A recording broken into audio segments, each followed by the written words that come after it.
enterobacteriales, conocida antes como la familia Enterobacteriaceae, ¿sí?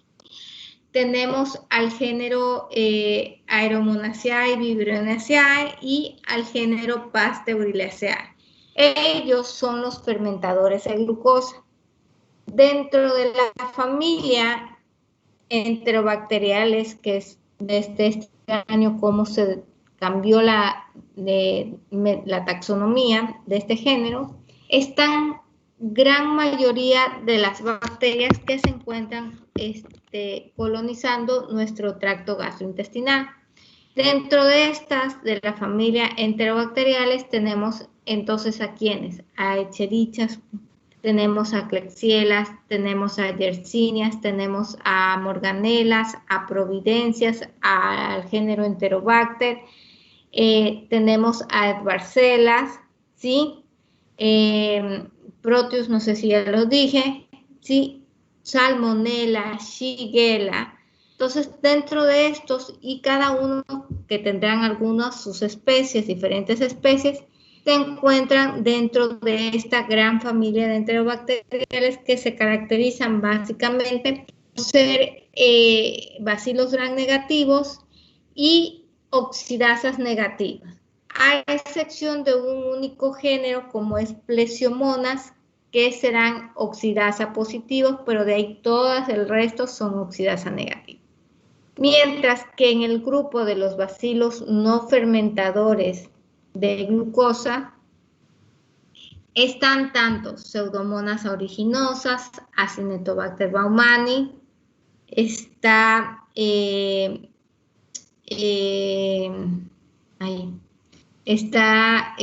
Acineto, Pseudomonas, Stenotropomonas maltophilia, Burkholderia cepacia, Achromobacter, ¿sí? Todos ellos están dentro de los bacilos gram no fermentadores. Y los bacilos gram negativos no fermentadores también se encuentran sobre todo colonizando, o no es colonizando, se encuentran, bueno, sí pueden estar colonizando. Doctora, también. Y dígame. Disculpe, pero no se olvide de grabar, por favor. Ya. Sí, gracias. Es que eso sí no lo tengo en clases. No tengo la opción, no sé por qué no me abre con ustedes la opción de grabar. Ustedes pueden poner a grabar. No se me abre esa opción acá.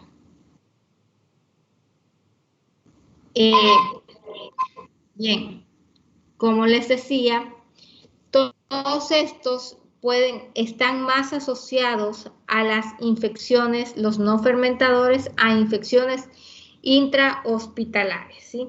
Lo que sí pueden es estar colonizando ese ambiente hospitalario, ¿sí? Y por eso son las infecciones asociadas a la atención de salud. Bien, eso en cuanto a la clasificación de los dos grandes grupos de los bacilos gram negativos que causan infecciones en el humano. Entonces, como les había dicho, dentro del grupo de bacilos gram negativos fermentadores de glucosa, tenemos a la primera familia, que es la de enterobacteriales.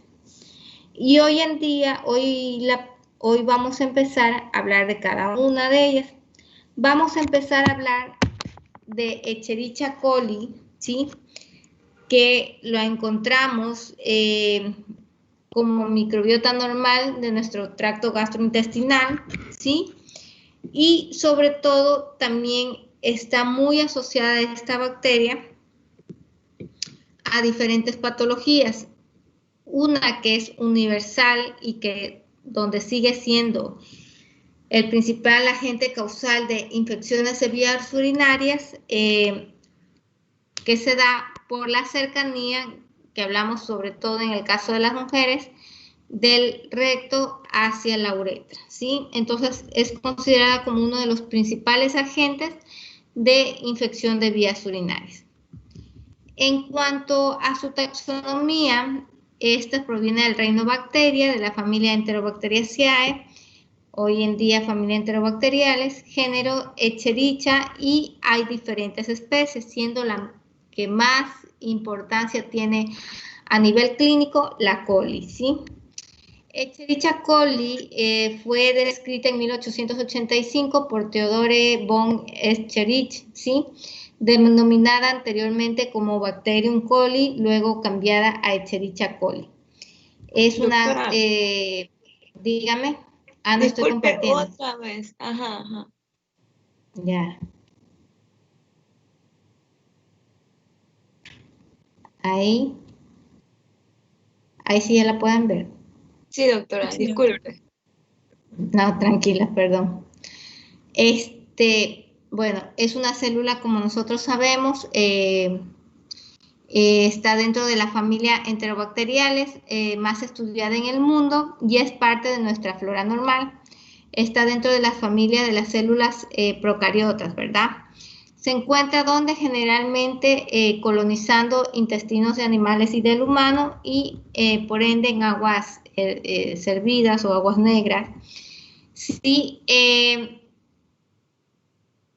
están en los intestinos y es nuestra microbiota normal, no nos van a causar ninguna patología, ¿sí? Siempre y cuando no haya un desbalance.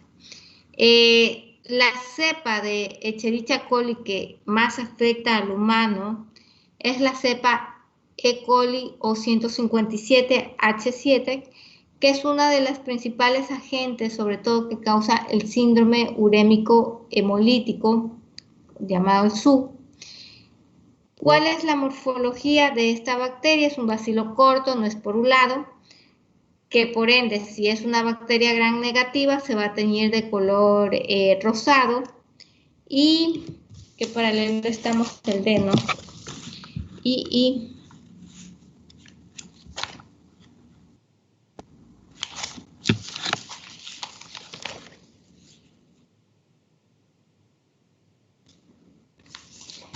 Y vamos con Gifón.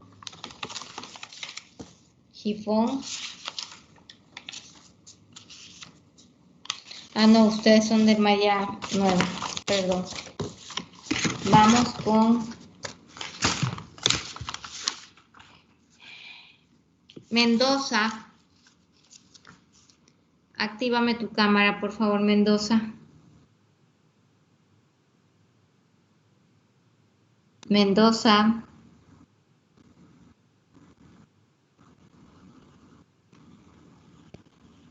No está Mendoza. Sí. Ah. Bien, actívame Sí, tu cámara porque no te veo. Yo la activé. Bien. Mendoza, si yo te digo que Escherichia coli es una bacteria gram negativa, ¿cuál de los colorantes que intervienen en la tinción de gram ella va a captar?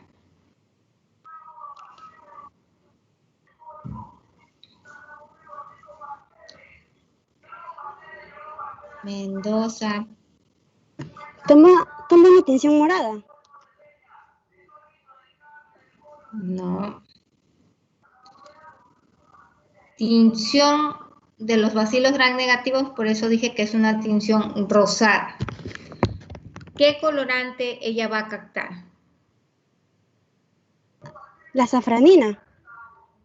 La safranina, muy bien.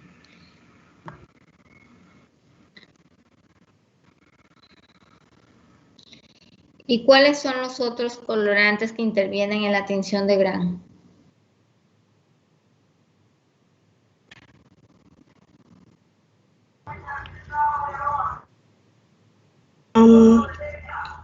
Esta es la safranina y la cristal violeta.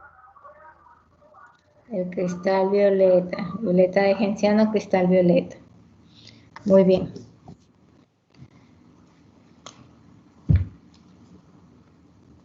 Y esa cámara nunca prendieron.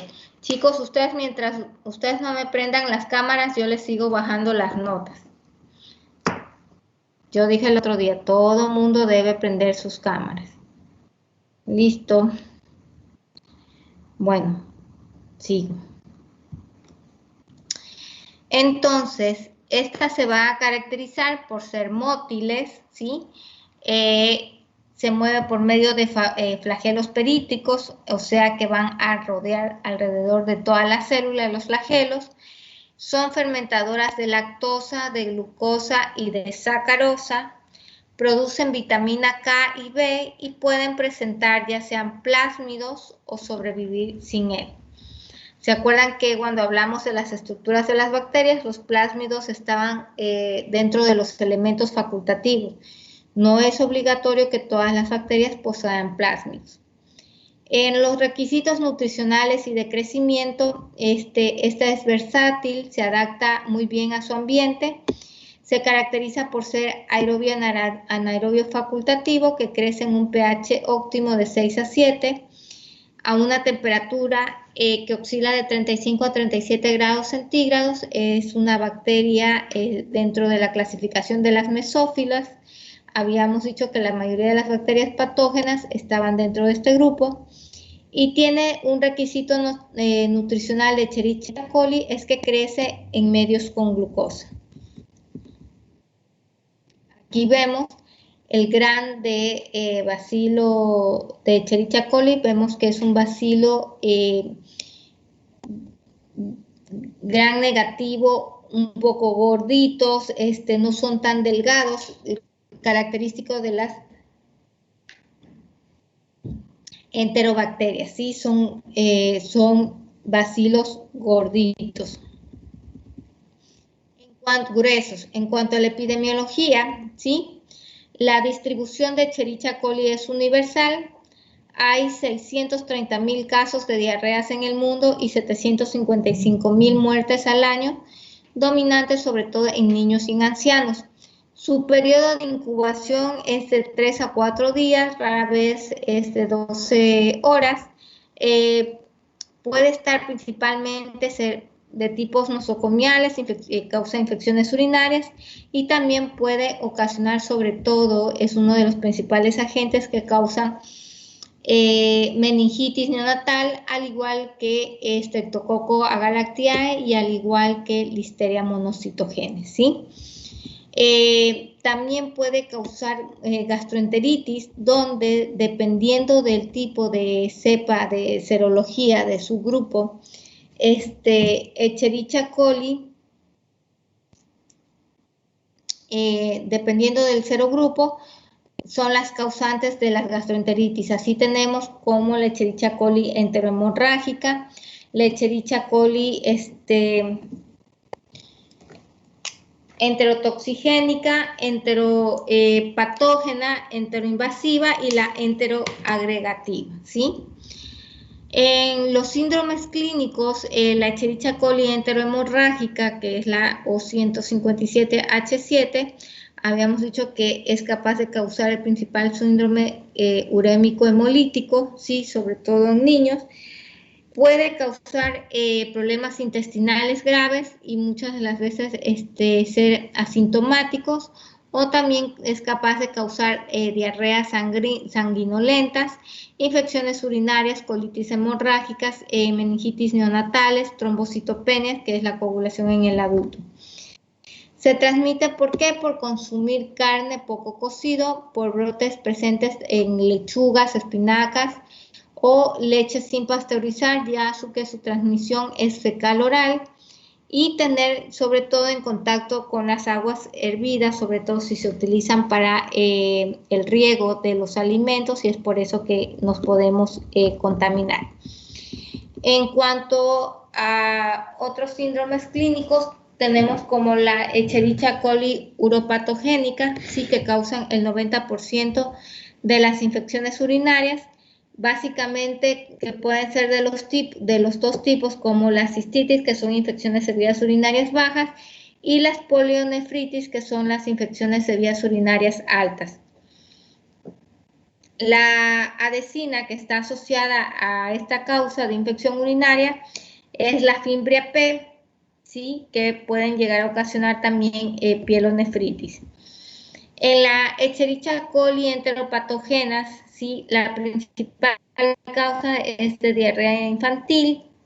Es una diarrea bien acuosa y a veces sanguinolenta, se debe al consumo del agua no potable y a carnes contaminadas. La Escherichia coli difusamente adherente es la causante de diarrea en los viajeros en África del Norte y México. Tenemos la Escherichia coli enterotoxigénicas, donde ésta se adhiere a la mucosa del intestino, no la invade y elabora toxinas que producen diarreas no sanguinolentas en niños y adultos. No hay cambios histológicos y hay poca inflamación. En la Escherichia coli enteroinvasivas, esta se caracteriza por ser inmóvil, no fermenta la lactosa, invade al epitelio intestinal causando diarreas sanguinolentas en niños o en adultos y también disenteria, ¿sí? Perdón.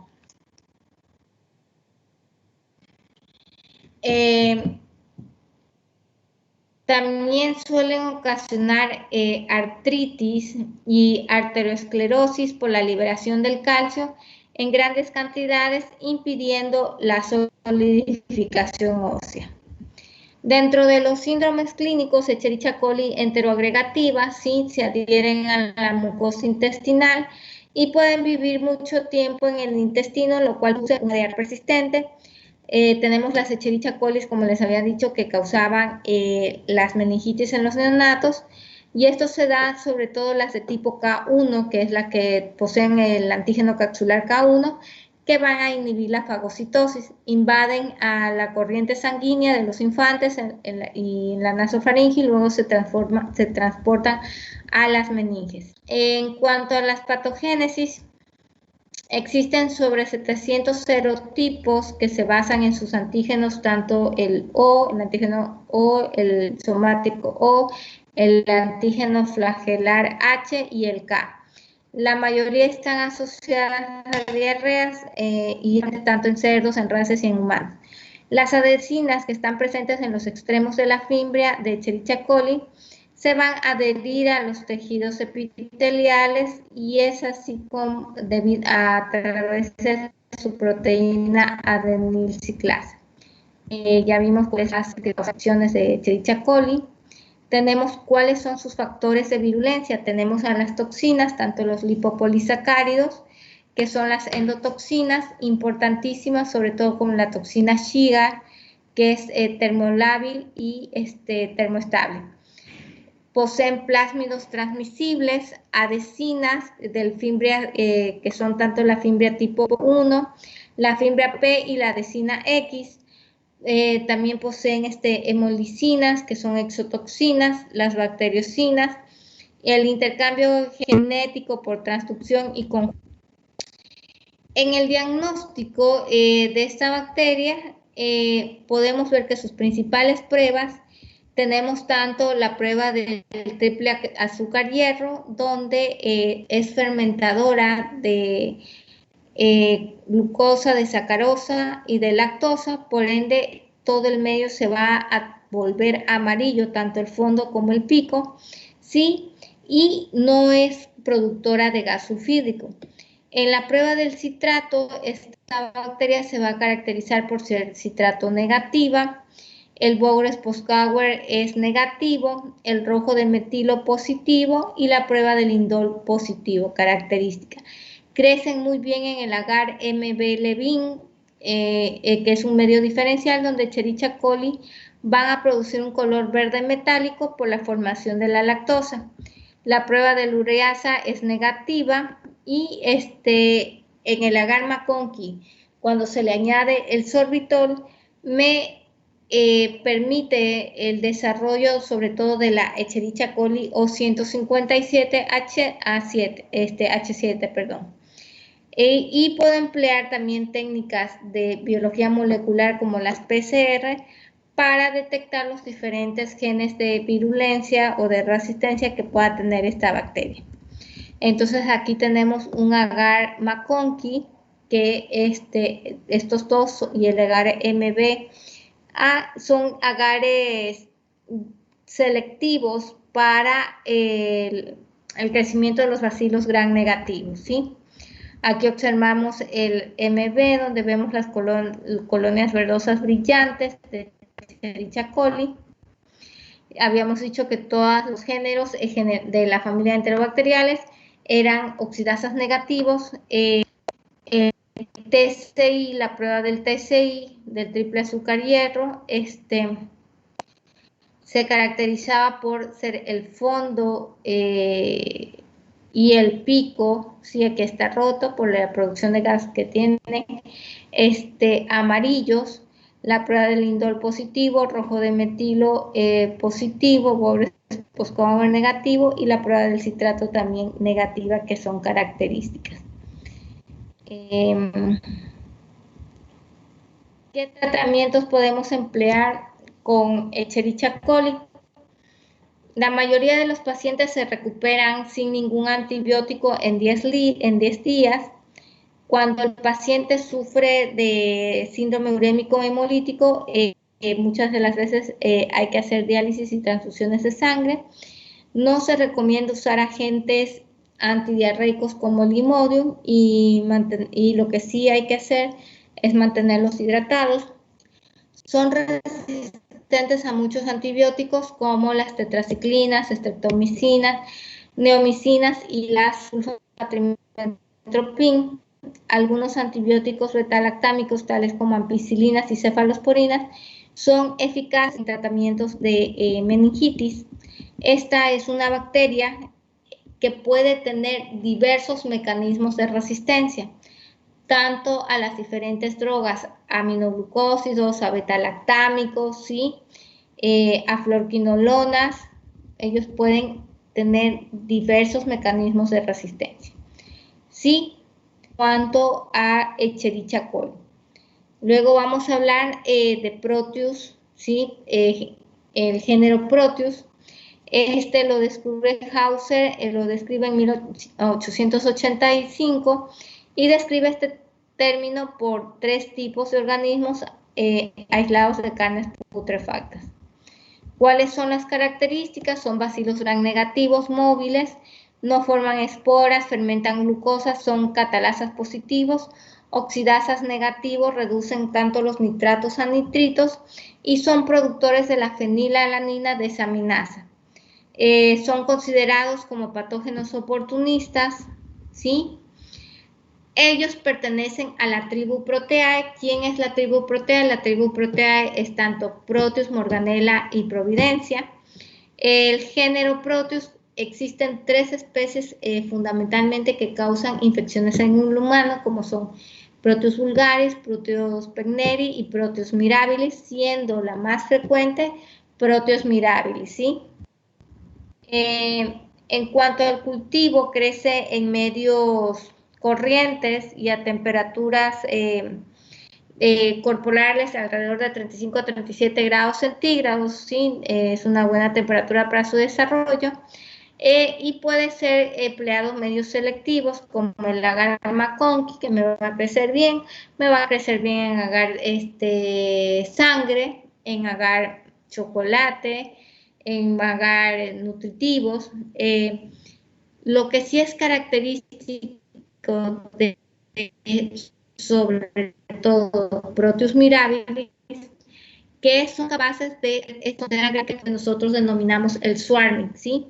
Estas Proteus mirabilis tiene esa propiedad, que lo hacen bien tanto en el agar sangre, en el agar McConkey, en el agar nutritivo, el agar Müller, ¿sí? En cuanto a su morfología, es una estructura antigénica que están compuestas por el antígeno somático O, el flagelar H y el superficial K. El antígeno flagelar H va a contribuir a la capacidad invasora de las vías urinarias. La variante K del antígeno somático O está presente en algunas cepas de Proteus mirabilis. Y los grupos antigénicos definidos son el OX2, el OX19 y el OXK. El grupo OX19 da reacciones cruzadas, como la aglutinación, en pacientes con rickettsia prowazekii, y esa es la base de la prueba del Weil-Felix.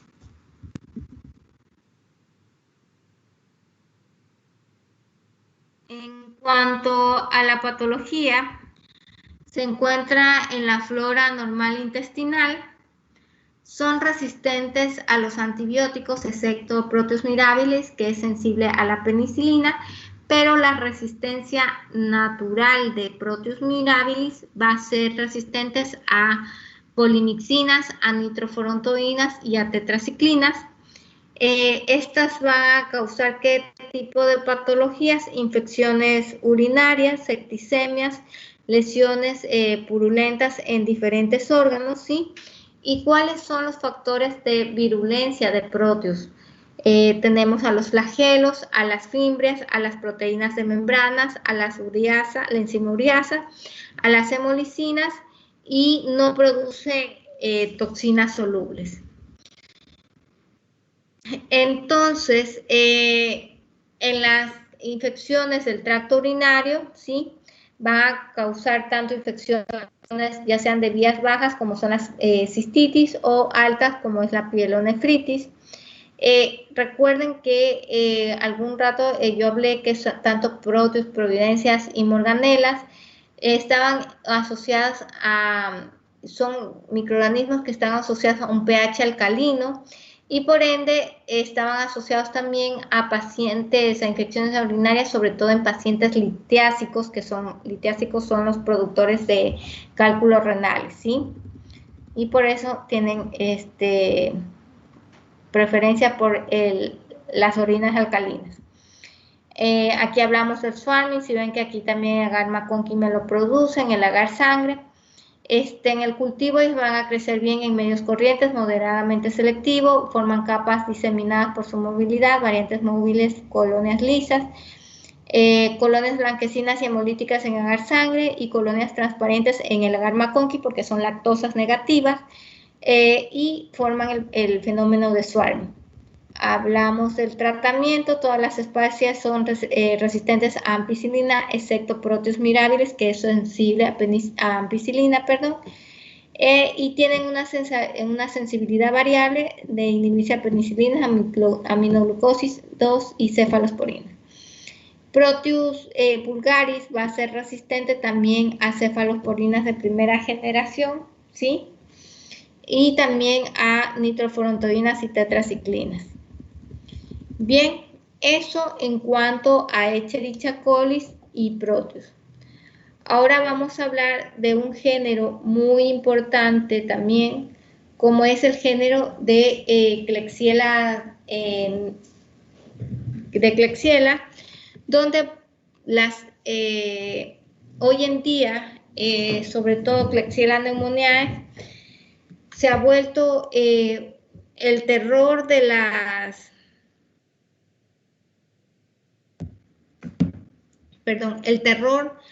las unidades hospitalarias, ¿sí? O no solo de las unidades hospitalarias, sino de los centros de diálisis, de los geriátricos, ¿sí? Porque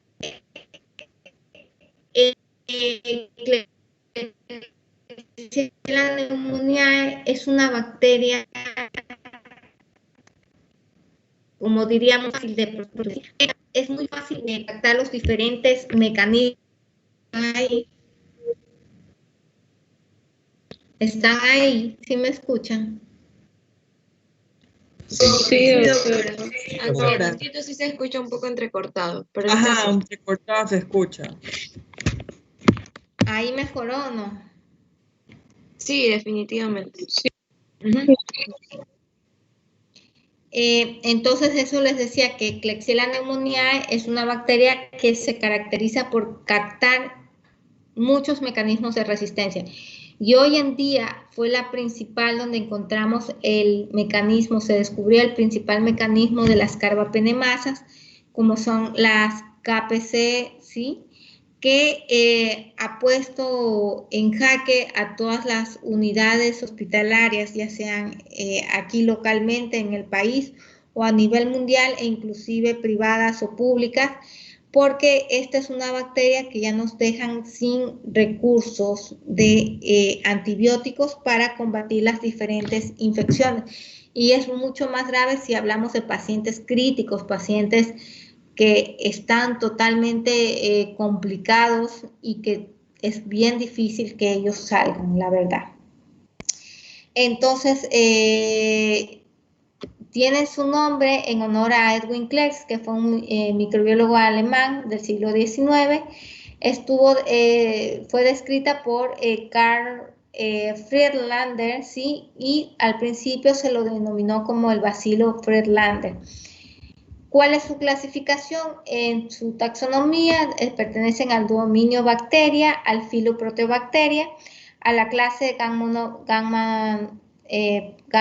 proteobacteria, al orden enterobacteriales, a la familia enterobacterias bacteriales, al género Klebsiella. Las enterobacterias también son bacilos gram negativos, aerobios y anaerobios facultativos. Todas estas habíamos dicho que eran oxidasas negativas, excepción de las presiomonas, y se encargan de reducir los nitratos a nitritos y fermentan la glucosa.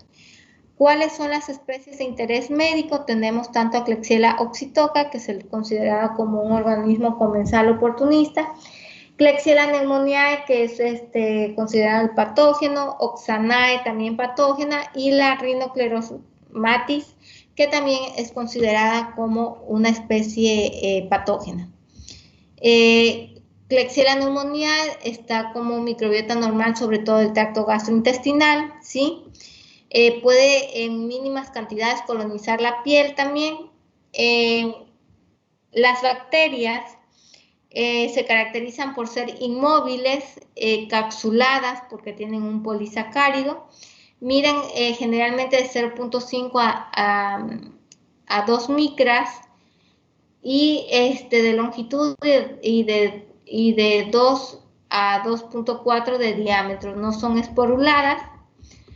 Estas se caracterizan, como les dije, ser inmóviles, poseen una cápsula, son fermentadoras de lactosa, generalmente más del 90% de las cepas, que significa que sean fermentadoras de lactosa, que van a tener colonias rosas en agar McConkey. Esto se debe a la fermentación de la lactosa que produce el ácido, baja el pH y el indicador rojo neutro vira a este color.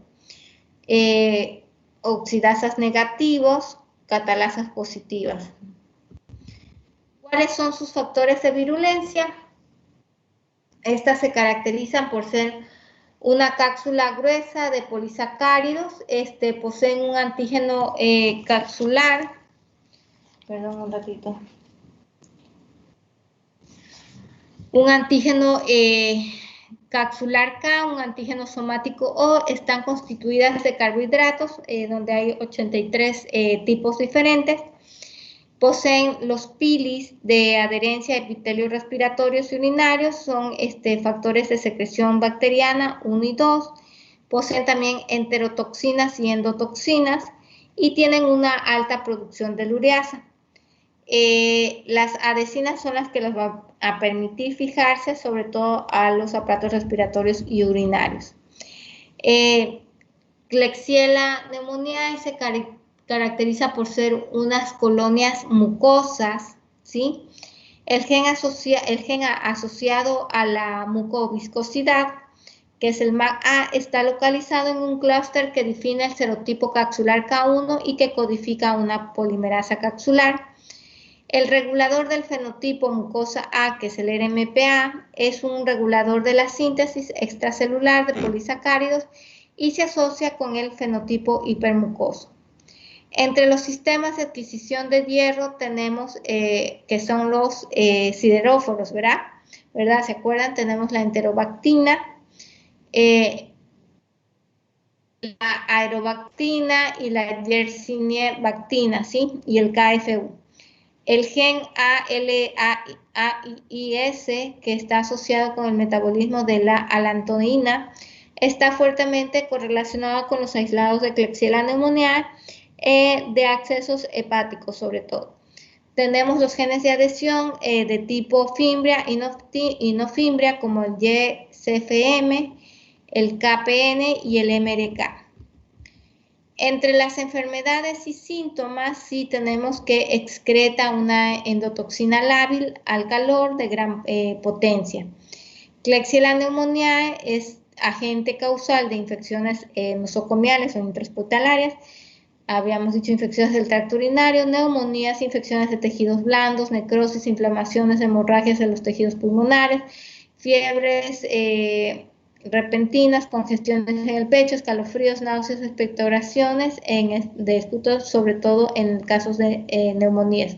Causa también frecuentemente bacteremias e inclusive puede llegar a ocasionar meningitis.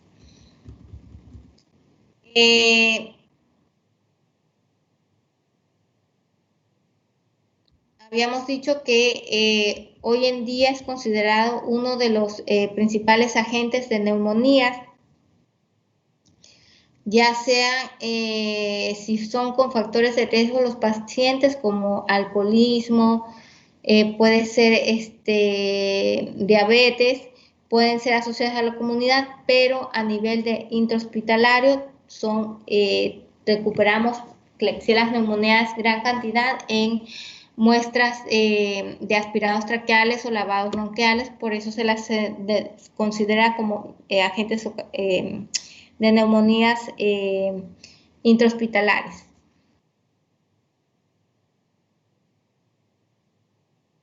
Los accesos de hígados biogénicos producidos por Klebsiella pneumoniae se asocian especialmente con cepas con antígenos capsular 1, K1, el K1 que está aisladas de accesos hepáticos como son el complejo CC2, CC23K1 y el K1 de neumonías y bacteremias, que es el complejo CC82K1, ¿sí? Ya hablamos que son agentes infecciosos de neumonías asociadas a la comunidad que pueden estar ocasionando. ¿Cómo llego al diagnóstico de una neumonía? Mediante una placa de rayos X. Sí, voy a ver los infiltrados bilaterales. El diagnóstico definitivo lo hago cuando tenga el aislamiento del germen, ¿sí? Que sea el agente causal de esta infección. Me va a crecer muy bien, como les había dicho, tanto en el agar McConkey o el agar IMB, ¿sí? En cuanto a la identificación bioquímica, puede hacer por las pruebas bioquímicas convencionales, ¿sí? O sobre todo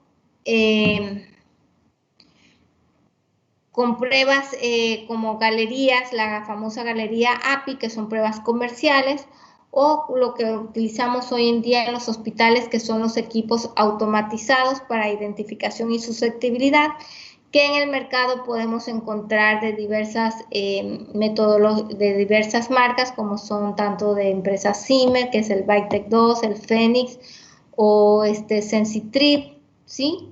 Que podemos hacer esta metodología, o si no a través de equipos de métodos proteómicos, como es el equipo del MALDI-TOF, sí, que es un equipo de espectrofotometría de masas, que puedo llegar también a la identificación, o si ya vamos directamente a las partes moleculares, tenemos equipos que hacen PCRs, donde podemos tener la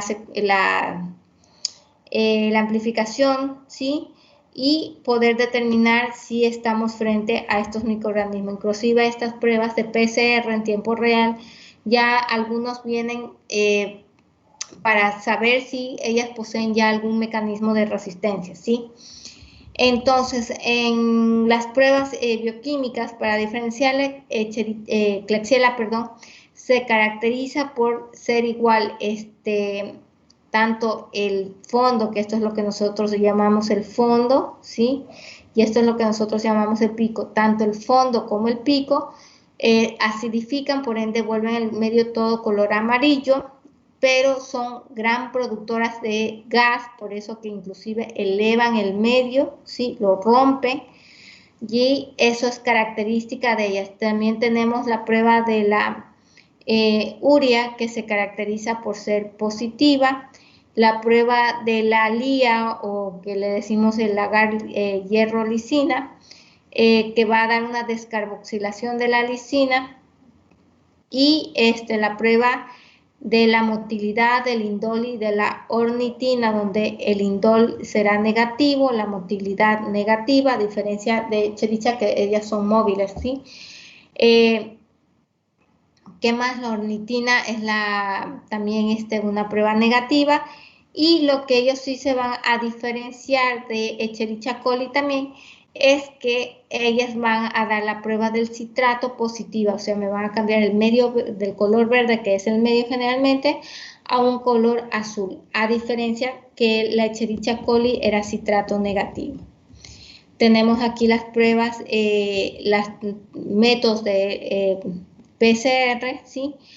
Para detectar los diferentes, puede ser para detectar los diferentes mecanismos de resistencia.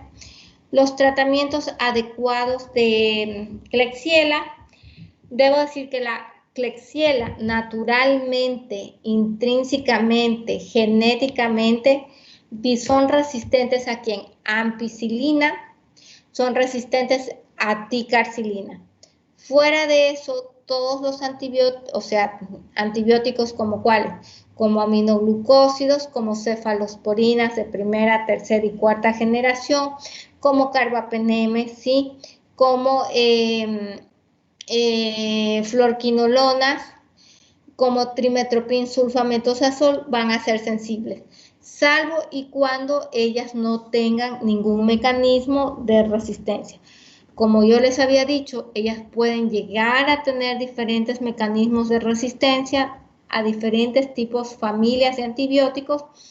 Por eso es una bacteria que adquiere estos mecanismos de resistencia fácilmente, por lo cual siempre se recomienda testear los antibióticos, buscar los diferentes mecanismos de resistencia, ya sea si los voy a hacer por métodos de disco, de difusión o disco, o por el métodos automatizados, que el gol estándar es la concentración mínima inhibitoria, ya sea por métodos de macrodilución o microdilución.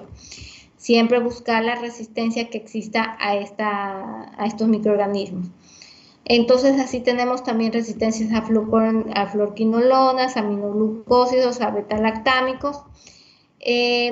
Aquí les pongo, por ejemplo, un antibiograma de una muestra de urocultivo. Los urocultivos siempre se reportan con recuentos de colonias. Por ejemplo, aquí se aísla la Klebsiella pneumoniae en un recuento mayor de 100.000 unidades formadoras de colonias sobre mililitro. Por eso las orinas siempre se deben sembrar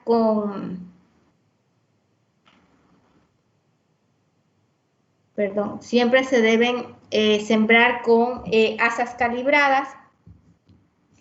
Y en este antibiograma, como vemos aquí, podemos determinar, ampicilina tiene una concentración mínima inhibitoria mayor de 16, por eso era su resistencia natural.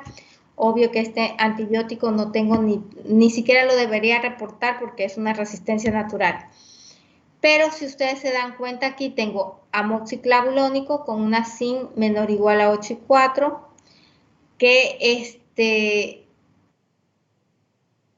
me están dando sensibilidad, ¿sí? Pipetazo con una SIN menor o igual a 8, cefazolina, son las cefalosporinas de primera generación, cefuroxima de segunda generación,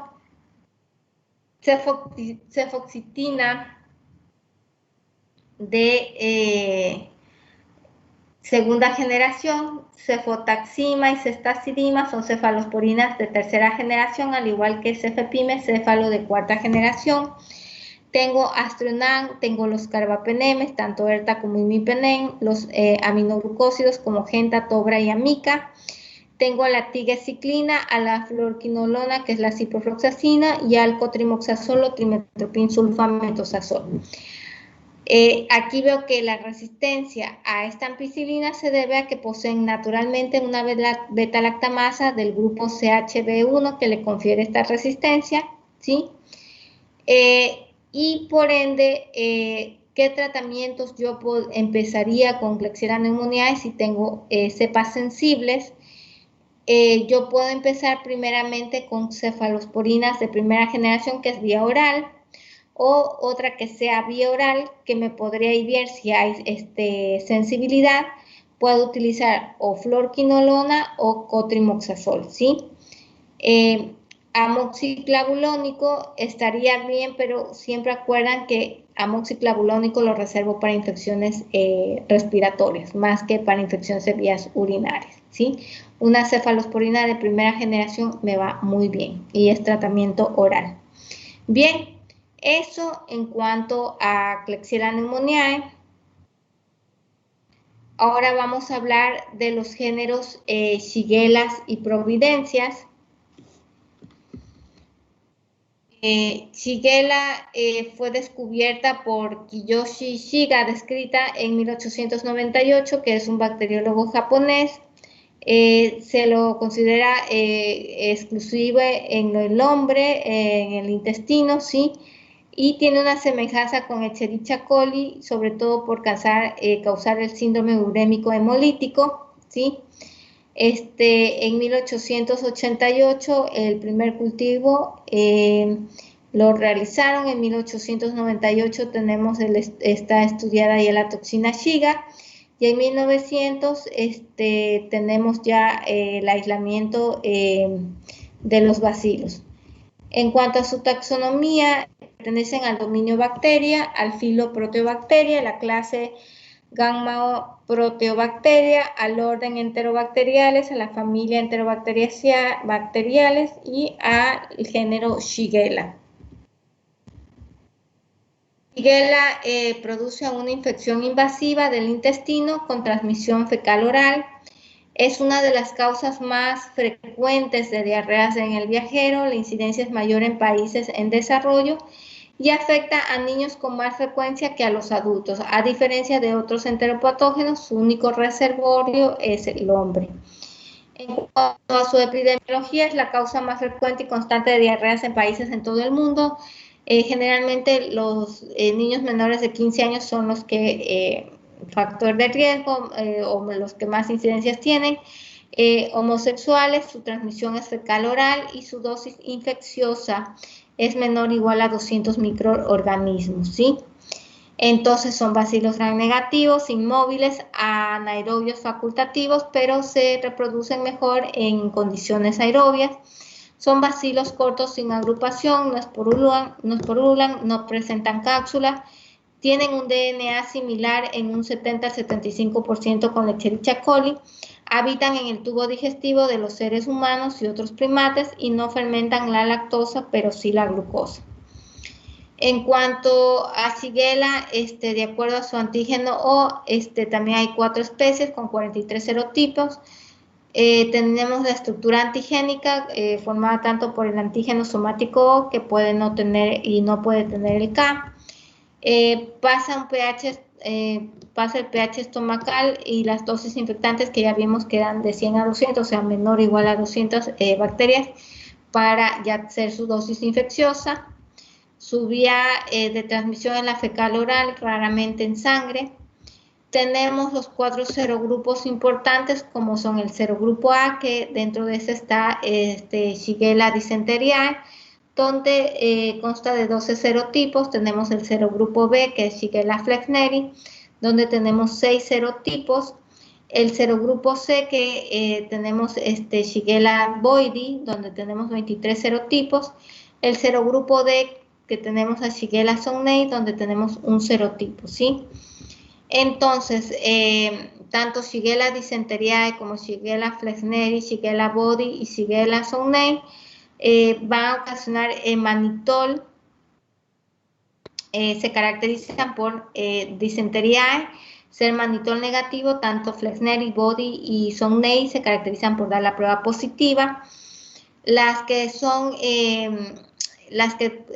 producen lactosa, solo está sonnei, el resto son lactosas negativas. Las que producen la beta-galactosidasa, tanto dysenteriae como boydii pueden causar reacciones diversas. Y sonnei es positiva, pero puede haber algunas excepciones. Y la prueba de la descarboxilasa ornitina solo va a ser positiva en sonnei, mientras que en los otros 3 géneros, serogrupos son negativas. Shigella dysenteriae pertenece al serotipo A, no es porula, fermenta la glucosa, pero no la lactosa. Esta se encarga de producir una toxina termolábil que afecta al intestino y al sistema nervioso central. Shigella dysenteriae en el cultivo son anaerobios facultativos, pero crecen mejor en condiciones aerobias. Las colonias convexas son circulares, transparentes, con bordes nítidos, que alcanzan un diámetro de aproximadamente 2 milímetros en 24 horas. En cultivos jóvenes se presentan en forma de cocobacilos. Shigella body debe su nombre al bacteriólogo estadounidense Marcus Frederick Boyd. Es más genéticamente divergentes del género Shigella. Tenemos a Shigella flexneri, que pertenece al serotipo B, ocasiona diarrea en humanos, provoca la polimerización de la actina de la célula que infecta, desplazando hacia el citosol. Shigella sonnei, que es el principal patógeno causante de shigellosis, es la única que fermenta la lactosa, ¿sí? Entonces, Shigella posee sus endotoxinas, que son los lipopolisacáridos, tiene la exotoxina de Shigella dysenteriae, que es la productora de la toxina Shiga, que esta es citotóxica, enterotoxina, neurotoxina y tiene una proteína IPA. El plásmido de virulencia, este plásmido es de 220 kilopares bases y es esencial en el proceso de la invasión. Hay una producción de adhesinas e invasinas, una diseminación intercelular de la bacteria. Tiene secreción de diversos factores de virulencia. En cuanto a la patogenia de Shigella, tiene una reacción, causa una reacción inflamatoria aguda, ulceración de la mucosa y formación de abscesos. Tenemos así que la desencadena su captación por las células M del colon. Las bacterias son tomadas en el inicio por las células presentadoras de antígenos, como son los macrófagos y las células dendríticas. De ahí pasan posteriormente, invaden los eritrocitos, luego se liberan del fagosoma y se multiplican en el citoplasma y se diseminan a las células adyacentes, ¿sí? Vemos que estas presentan hasta el ileum, causan procesos inflamatorios, colonizan el asa sigmoide, ¿sí? Y van a producir así tanto la inflamación como el edema, los abscesos y las úlceras, ¿sí? Signos y síntomas. Los signos y síntomas son diarrea, fiebres, náuseas, vómitos, calambres estomacales, flatulencias. Las heces pueden contener sangre, moco, pus, ¿sí? Los síntomas y los signos y los síntomas, perdón, aparecen de 1 a 3 días después de la ingestión de los bacilos. Dichos bacilos van a colonizar inicialmente el intestino delgado y comienzan a multiplicarse en las primeras 12 horas. Los síntomas suelen durar varios días, pero también pueden durar semanas. La shigellosis es una enteritis aguda con un periodo de incubación que va de 1 a 5 días. Las manifestaciones, perdón un ratito. Las manifestaciones clínicas oscilan desde una infección asintomática o una diarrea leve hasta cuadros de diarrea acuosa con fiebre, dolor abdominal, tipo cólicos, tenesmo y evacuaciones con sangre, moco y pus. Causan una disentería bacilar, náuseas con o sin vómito. Entonces vemos que la shigellosis, las complicaciones más severas que pueden incluso comprometer a la vida, se ven en pacientes inmunodeprimidos, desnutridos y niños pequeños. Estas son fundamentalmente alteraciones hidrometabólicas y que ocasionan la deshidratación, la hipotermia, la hipoglicemia y complicaciones intestinales como el megacolon tóxico o la perforación intestinal. La bacteriemia por Shigella es mucho más rara y se observa casi exclusivamente en inmunosuprimidos. Más frecuente es la bacteriemia por gérmenes de la microbiota intestinal. Causan también artritis, problemas neurológicos como convulsiones febriles o encefalopatías.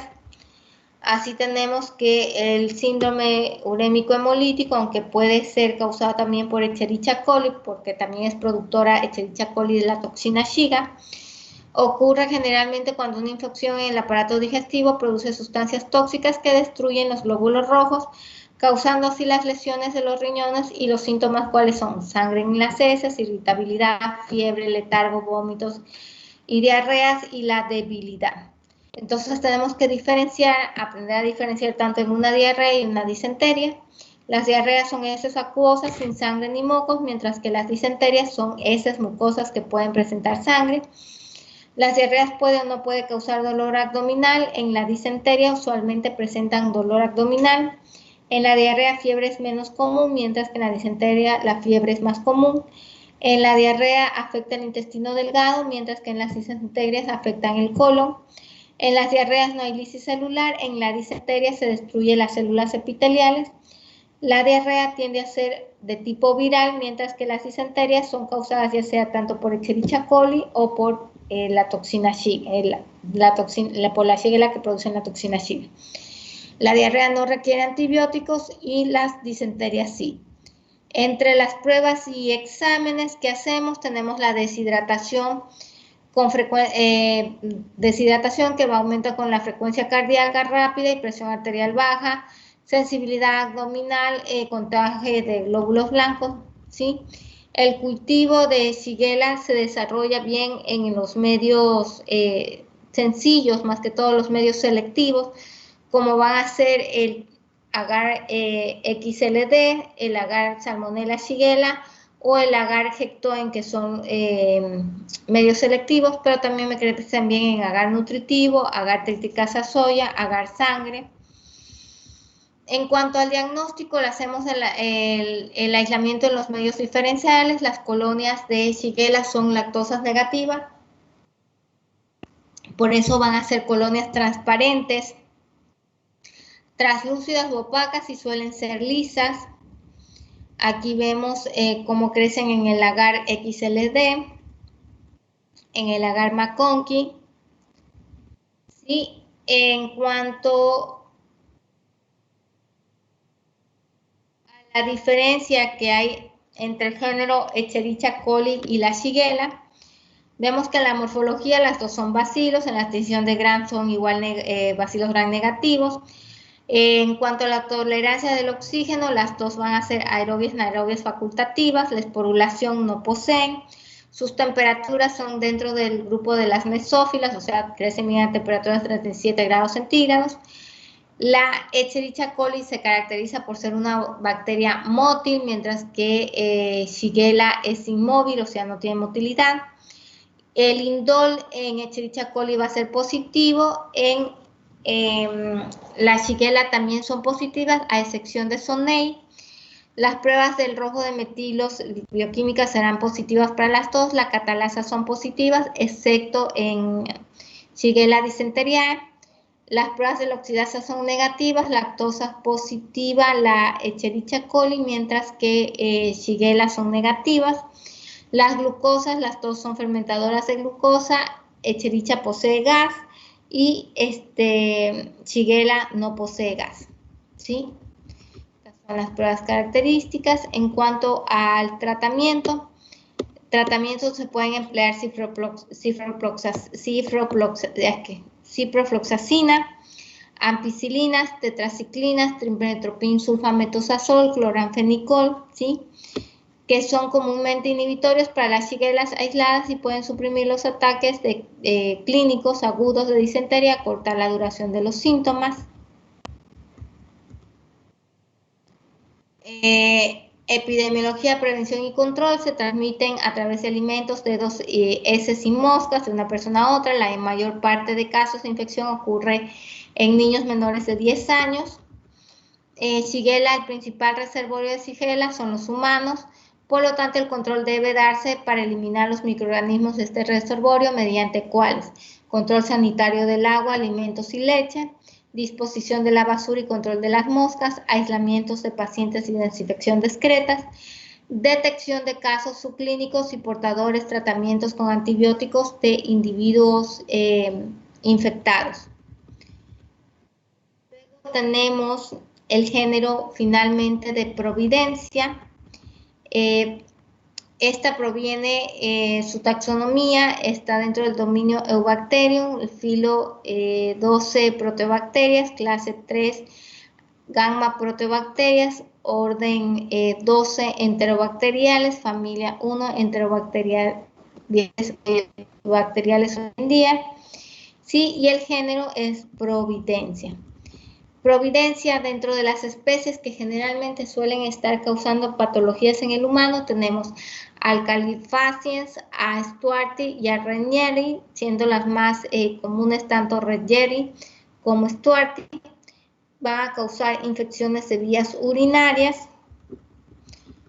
Son poco comunes sus hallazgos y estos se caracterizan por ser bacilos o cocobacilos gram negativos, pleomórficos, anaerobios facultativos, catalasas positivos, sí, son móviles y tienen la prueba de la fenilalanina positiva. Hidrolizan la urea, alcalinizando la orina, por eso están relacionadas también en pacientes litiásicos. Las infecciones que causan, ya había dicho, infecciones urinarias, sobre todo en pacientes productores de cálculos, pueden ocasionar también bacteriemias por catéteres venosos, ¿sí? ¿Y cuál va a ser su tratamiento? Ampicilina, amoxicilina, cloranfenicol y sulfamethoxazol trimetoprim. Eso en cuanto a género Providencia. Chicos, ¿están ahí? Sí, doctora. Bien. Yo quiero saber, ustedes desde el día de mañana comienzan con las... No, todavía no. Con las exposiciones, no, ¿verdad? La otra semana. La otra semana, doctora. Bien, el día de mañana vamos a terminar de ver a las enterobacteriales, ¿sí? Y sí les quedó claro en cuanto a las tutorías y en cuanto a las exposiciones, ¿verdad? Doctora, una pregunta. Dígame. Con respecto a la tutoría, a lo que hablamos de contenido, todos nos debemos de saber todo porque eso es al azar. Usted escoge quién lo da, ¿verdad? Así es. Y con respecto a la exposición, ahí sí nos podemos repartir. Por ejemplo, yo la parte de desarrollo, tú la parte de diagnóstico. Sí, ¿verdad? Claro. Ajá. Pero todos tienen que manejar el tema porque yo hago preguntas a cualquiera. Ah, ya, listo, doctora. Sí, porque si no ustedes solo estudian la parte que les toca y no leen el resto. Me pueden estar hablando el tema de Sacineto y me están hablando de Pseudomonas porque no leen el resto. ¿Listo? Acuérdense, tutorías son 2 trabajos, tanto el escrito, el Word, sí, que están todos suben eso sí en formato PDF y las diapositivas. Mientras que en las exposiciones solo van las diapositivas, ¿sí? Sí, doctora. Bien, chicos. Entonces, nos vemos Doctora, el día... una pregunta. Dígame. Es un caso clínico por todo el trabajo, ¿verdad? Sí, de cualquier tema. Digamos que Ya. tú tienes la tutoría. ¿Qué tienes? Infecciones de vías urinarias. Ah, eso ya, infecciones urinarias. Pero tú me tienes que hablar de cistitis y de pielonefritis, ¿verdad?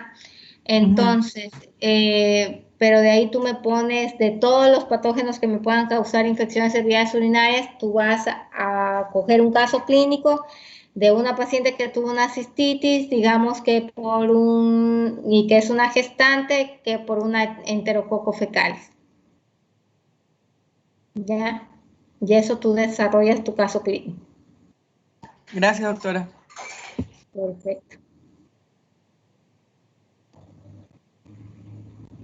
¿Alguien más? ¿No? ¿Todo claro?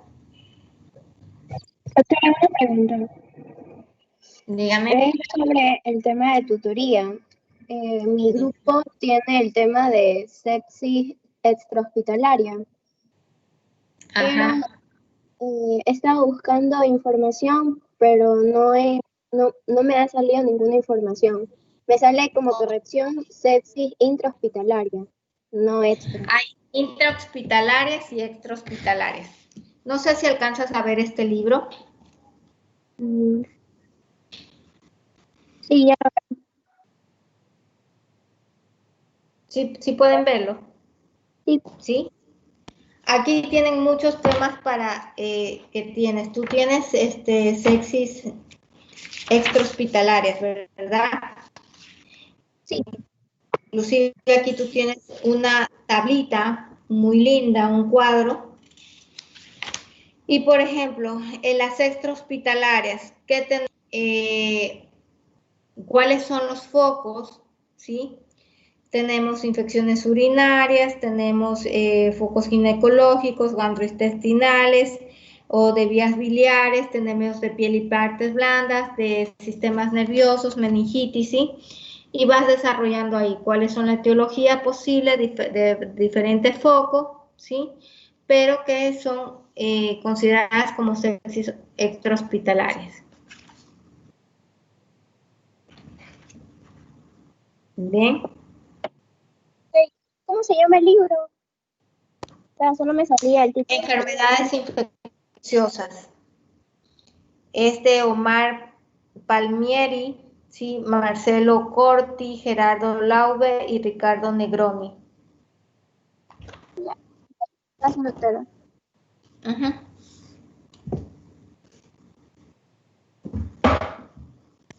Listo. ¿Alguien más que tenga una duda? No. Bien, chicos, entonces nos vemos el día de mañana, ¿sí? Hasta luego, doctora. Cuídese. Gracias, doctora. Cuídese. Gracias.